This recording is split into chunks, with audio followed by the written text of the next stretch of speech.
Halo penonton setia VIP TV, kembali lagi bersama saya Bonar Pandi Sinaga di acara Talk Show. Seperti acara minggu lalu, kali ini juga akan dilaksanakan secara virtual karena kondisi yang masih kurang memadai. Seperti biasanya, bintang tamu kita pada kali ini yaitu mahasiswa Fakultas Ilmu Pendidikan yang berprestasi serta aktif dalam organisasi. Kira-kira apa saja sih yang akan kita bahas pada kali ini? Apa saja sih yang akan disampaikan oleh bintang tamu kita pada kali ini? Langsung saja, halo Kak Putri. Sebelumnya boleh menyapa terlebih dahulu penonton setia VIP TV serta sembari memperkenalkan diri. Oke, terima kasih untuk Kak Bonar ya. Halo Sobat Fit TV, perkenalkan saya Niputu Putri Budiastini, biasa dipanggil Putri, dari program studi pendidikan guru sekolah dasar yang kali ini akan menginjak ke semester 5. Salam kenal semuanya. Ya, itu perkenalan singkat dari Kak Putri ya teman-teman semua. Kira-kira bagaimana untuk perkuliahan satu semester ini Kak Putri, lancar atau ada kendala? Ya, sejauh ini lancar dan semoga membuahkan hasil yang baik juga ya. Ya. Eh, ini kan dari pihak rektorat belum ada keputusan mengenai perkuliahan kita semester depan akan dilaksanakan secara offline atau online. Nah, sejauh ini apa saja sih kendala atau transformasi yang Kak Putri rasakan em, dari proses pembelajaran yang awalnya dilakukan secara tatap muka langsung, tiba-tiba dilakukan secara virtual atau daring. Kira-kira apa saja transformasi yang Kak Putri rasakan? Wah, kalau untuk aku sendiri mengenai transformasi itu dari perkuliahan yang luring terus sekarang menjadi daring, ya banyak sih transformasinya.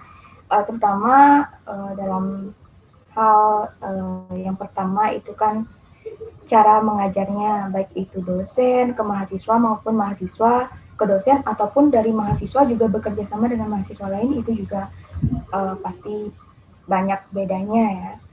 Dan terutama kan yang paling apa ya namanya, yang paling di cut tuh atau yang banyak berubah kan interaksi sosialnya ya.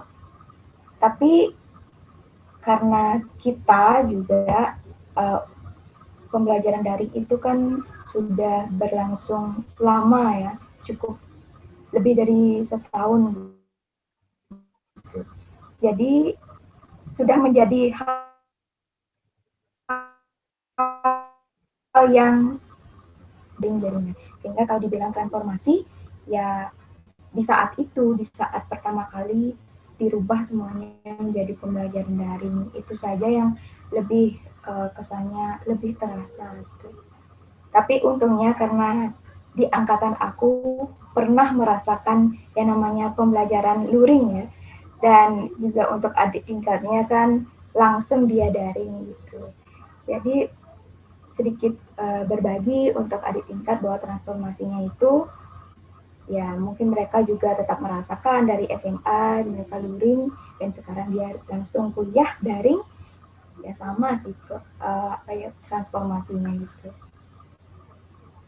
Kurang lebih seperti itu. Uh, Kalau melihat situasi dan kondisi sampai seperti saat ini, kira-kira Kak Putri untuk proses perkuliahan semester depan itu lebih setuju akan dilaksanakan secara daring atau luring? Kalau dari aku sendiri mengenai apa ya, persetujuan luring ataupun daring itu gimana ya, 50-50 gitu.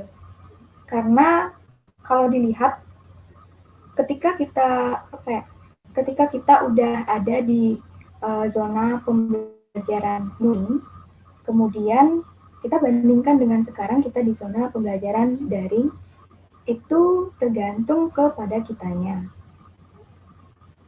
Bagaimana kita berproses di dalamnya, dan siapa tahu ketika kita pembelajaran daring, oh ternyata kita lebih bisa berkembang gitu kan.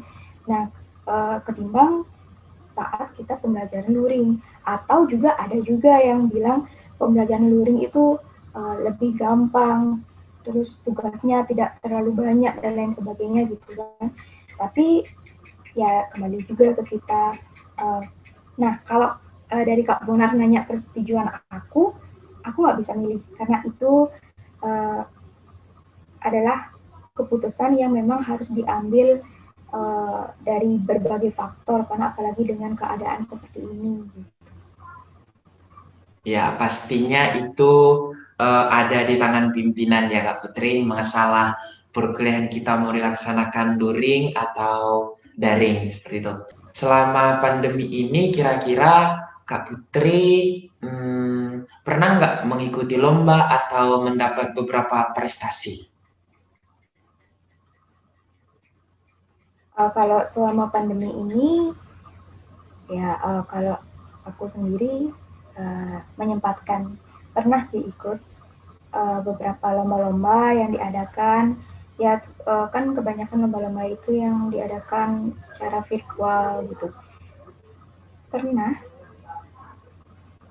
Dan kalau mengenai prestasi itu sejauh ini yang baru terlihat hanya PMW yang waktu ini. Berarti Kak Putri merupakan salah satu mahasiswa yang lolos didanai oleh pihak kampus. Seperti itu ya Kak, untuk kewirausahaannya.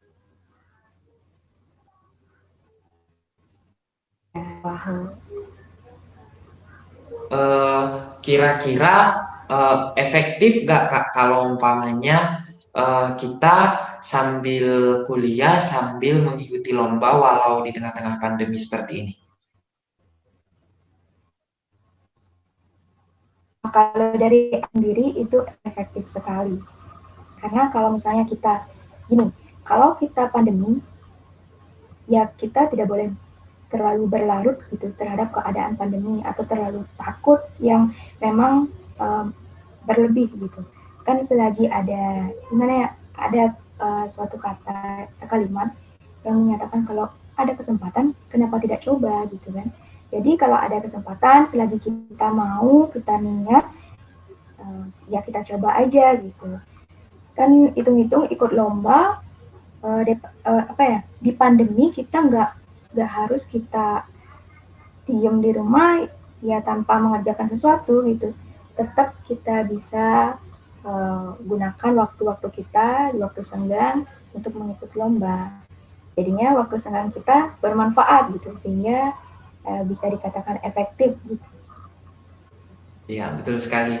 Saya juga setuju dengan Kak Putri. Kalau umpamanya perkuliahan berjalan lancar sambil mengikuti lomba-lomba itu, rasanya sangat efektif seperti itu ya Kak. Karena kita juga harus mencari beberapa pengalaman-pengalaman seperti itu. Jadi yang saya tahu ini Kak Putri ini adalah mahasiswa yang bisa dikatakan aktif juga dalam organisasi ya Kak, dalam Ormawa. Kira-kira Kak Putri ini ormawa apa saja sih yang diikuti di lingkungan fakultas maupun di Undiksa atau bisa aja di luar dari kampus, Kak? Kalau untuk di kampus itu kebetulan saya berkesempatan untuk ikut di di UKM Peking yang menaungi bidang penalaran dan karya ilmiah mahasiswa.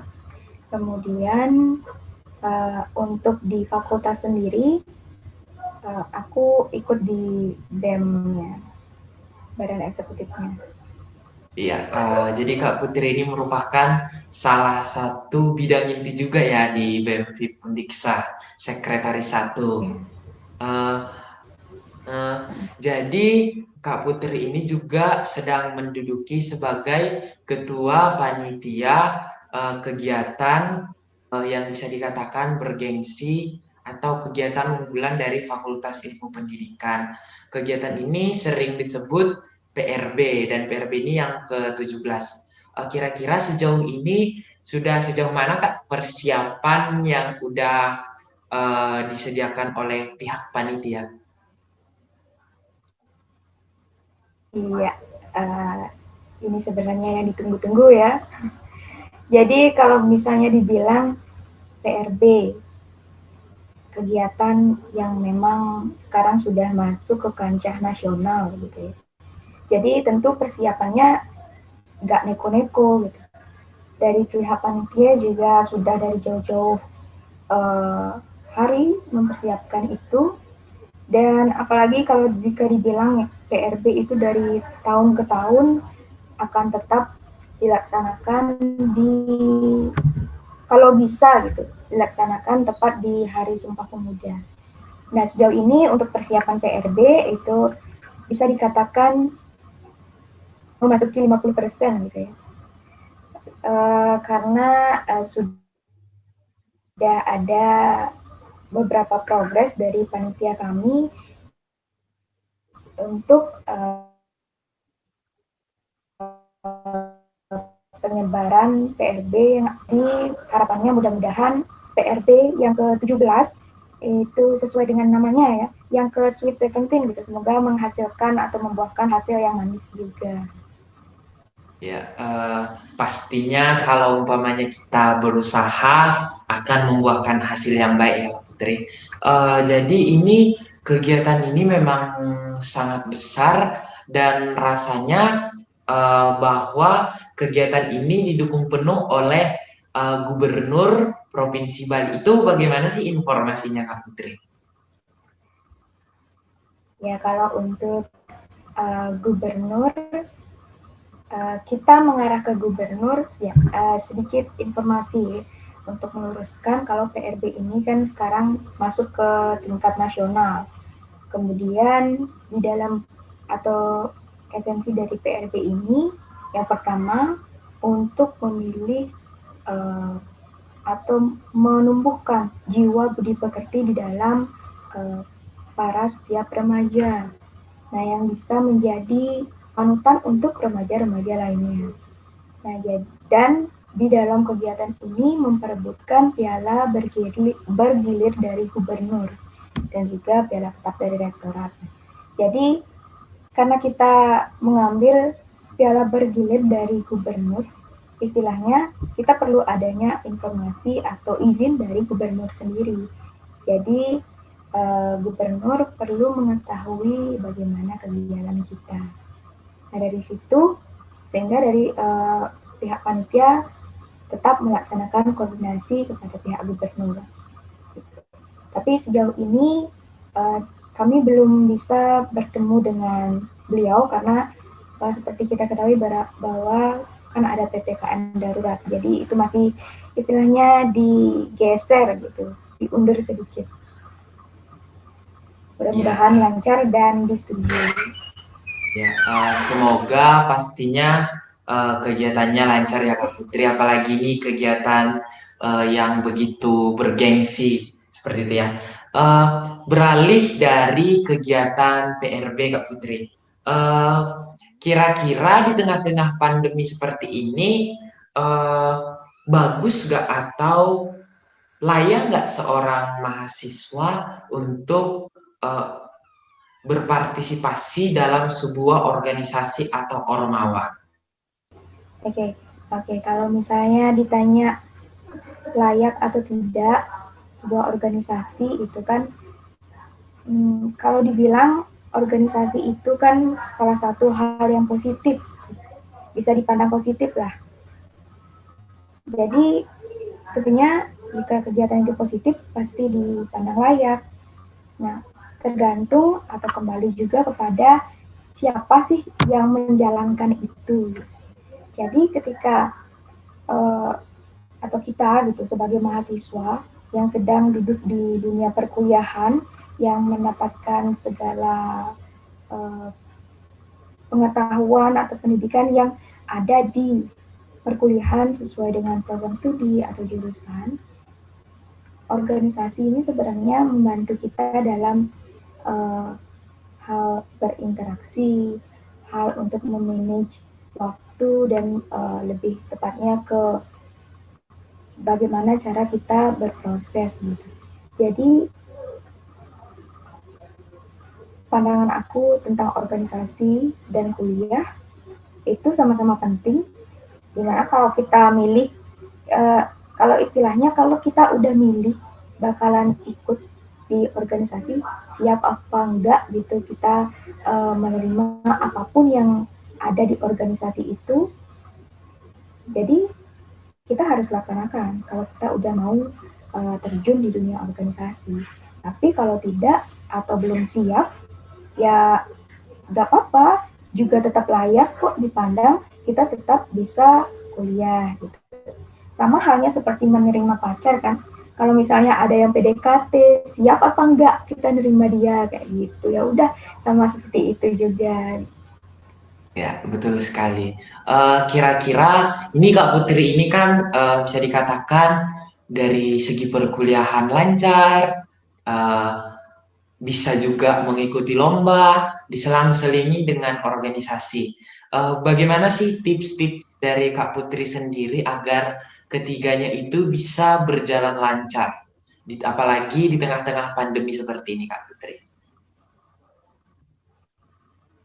Ya, kalau dari aku sendiri ya, sebenarnya sebelum aku jawab, setiap orang pasti memiliki tipsnya ya. Dan di sini aku juga tidak menggurui, hanya sharing apa pandangan aku tentang bagaimana caranya organisasi, kuliah, dan lomba itu bisa jalan. Yang pertama, itu sih niat. Kenapa niat? Karena kalau apapun yang kita lakukan, jika kita niat, pasti otomatis ke, otomatis semua hal yang akan datang akan kita kerjakan secara optimal. Kalau hal yang sudah kita kerjakan secara optimal pasti akan membuahkan hasil yang setidaknya terbaik gitu. Kemudian tips dari atau pandangan aku yang kedua, selain niat juga kamu harus berani bertanggung jawab atas apa yang datang nanti. Ketika setiap orang pasti akan capek ya, pasti aja ngeluh gitu. Bukan berarti sekarang aku ngomong seperti ini aku tidak pernah ngeluh. Aku pernah ngeluh. Cuma ada porsinya kita ngeluh di bagian apa. Jadi kembali saat kita ngeluh ada di posisi yang capek banget, perlu kita ingat kita punya tanggung jawab di sini. Ada banyak orang yang mempercayai kita, ada banyak orang yang berharap terhadap kinerja kita. Jadi di situ titik kita harus bangga dengan itu, sehingga kita tidak akan menyia-nyiakan hal itu. Dan akhirnya kegiatan apapun akan jalan. Dan satu hal yang aku bawa sampai sekarang itu, seberapapun hal-hal yang datang tanpa kita pikirkan, baik itu hal yang besar, hal yang kecil, yang membuat kita kalau istilahnya itu hati sama pikiran nggak sinkron gitu. Satu hal yang perlu diingat, kalau kita atau kalau masalah itu pasti aja akan menerjang kita, karena itu sebagai tingkatan up. Nah, yang ketiga itu yakin. Jadi kita kita yang pertama, kita udah kuliah aja udah bersyukur kan. Nah, ketika kita ikut ya, organisasi, ikut lomba, memberanikan diri, itu salah satu hal yang memang wah, ini ada kesempatan buat kamu. Ini kesempatan udah datang di depan mata, kenapa kamu sia-siain gitu. Jadi ya kamu jalanin aja dengan yakin gitu. Ya entah mengenai hasilnya nanti kita pikirkan belakangan. Yang terpenting itu kan progresnya gitu. sama seperti kalau bilang mengenai prestasi. Wah, kita udah kerja nih, udah capek-capek kerja di organisasi, atau kita udah ikutin lomba banyak-banyak gitu ya. Tetapi kok prestasi nggak kelihatan sih, prestasi aku apa ya, kayak gitu. Pasti yang membuat kita putus asa gitu. Tapi kan itu ya kalau dibilang wajar, ya wajar. Hanya saja kita bisa berpikir kalau aku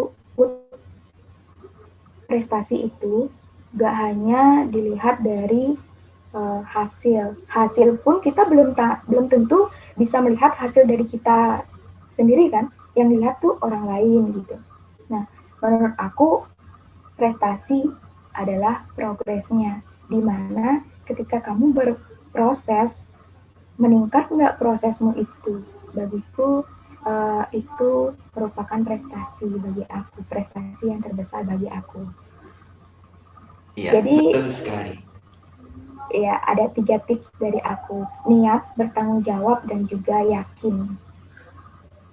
Ya, Jadi saya itu sendiri Kak. juga setuju dengan apa yang dikatakan Kak Putri untuk mengenai organisasi. Yang pertama itu kita harus niat, karena ketika kita tidak niat untuk mengikuti organisasi, rasa untuk bertanggung jawab kita itu bakal hilang. Kemudian dengan kita tidak bertanggung jawab, keyakinan kita dan percaya diri kita juga akan perlahan akan menghilang. Jadi ketiganya itu saling membutuhkan, seperti itu, sejalan ketiganya. Ketika tidak ada tanggung jawab, maka yakin dan niat tidak akan ada, dan begitu yang keduanya, seperti itu. Kemudian Kak Putri bisa nggak ngasih tips, bukan mas tips, maksudnya memberikan motivasi bagi mahasiswa VIP, khususnya bagi penonton setia VIP TV yang sedang mengikuti perkuliahan, ada yang KKN, ada yang PPL, dan ada juga mahasiswa yang ikut program-program Kampus Merdeka yang asistensi mengajar, magang, dan buat mahasiswa yang ikut lomba serta yang aktif dalam organisasi. Kira-kira motivasi apa yang ingin Kak Putri berikan kepada mereka agar semakin semangat di tengah-tengah pandemi seperti ini, Kak Putri? Nah, jadi buat siswi organisasi sedang progres dalam kesiapan lomba atau yang mengikuti program seperti kampus mengajar, magang, KKN, PPL, dan lain sebagainya dengan kesibukan kalian masing-masing, ada 2 poin yang ingin aku sampaikan. Nah, yang satu, anggaplah semua hal yang datang kepada kalian adalah kesempatan yang harus dipikirkan matang-matang dan harusnya tidak disia-siakan. Dan semua pasti akan dilalui dan membuahkan hasil yang terbaiknya. Kemudian yang kedua, berbanggalah jika kalian ada di posisi itu dan segala pencapaian yang telah kalian dapatkan adalah hal yang patut kita syukuri. Karena setiap orang unik, setiap orang berbeda dengan porsi kemampuannya masing-masing. Jadi tetap bersyukur, jangan minder, dan kita kuat. Jadi itu, Kak Bonar. Dan tetap semangat semuanya. Ya, terima kasih. Sungguh motivasi yang luar biasa dari Kak Putri buat mahasiswa Fakultas Ilmu Pendidikan. Jadi buat kalian tetap semangat juga, tetap jaga kesehatan, tetap patuhi protokol kesehatan, karena kita tidak tahu kapan kita mendapat musibah dan yang lainnya.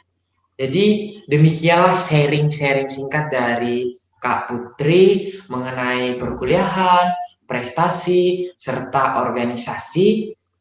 Jika kalian masih ingin tahu tentang mahasiswa prestasi dari Fakultas Ilmu Pendidikan serta para alumni dan dosen, tetap saksikan tayangan-tayangan dari VIP TV khususnya di acara talk show.